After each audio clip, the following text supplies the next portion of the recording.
Hi friends, రైతు బీమా ఇది అన్నదాతకి కొండంత అండగా ఉంటదని చెప్పేసి అప్పటి గవర్నమెంట్ కేసీఆర్ గారి ముఖ్యమంత్రిగా ఉన్నప్పుడు ప్రవేశపెట్టిన రైతు బీమా అనే పథకం.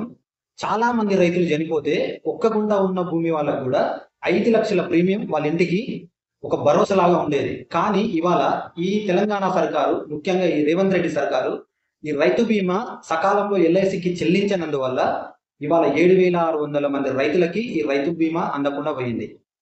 2025-26 లెక్కల ప్రకారం 1,359 కోట్లు ఈ తెలంగాణ సర్కారు ఎల్ఐసికి ప్రీమియం చెల్లించాలి. కానీ వీళ్ళు ఓన్లీ 963 కోట్లు మాత్రమే చెల్లించినందువల్ల మిగిలిన బకాయిలు రాలేదని చెప్పేసి 7,600 మంది రైతులకి ఈ బీమా చెల్లించకుండా ఎల్ఐసి సంస్థ ఆపేసింది.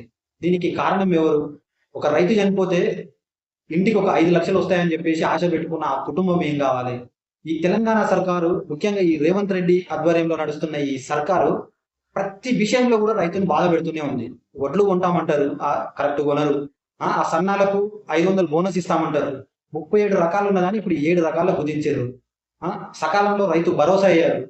నిన్న నేను 26వ తారీఖు నాడు రైతు భరోసా వస్తుందని చెప్పేసి వీడియో చేసిన, కానీ అది 30వ తారీఖుకి వెళ్ళింది. అంటే అది కూడా చేస్తారా వేయరా అనేది గ్యారంటీ లేదు.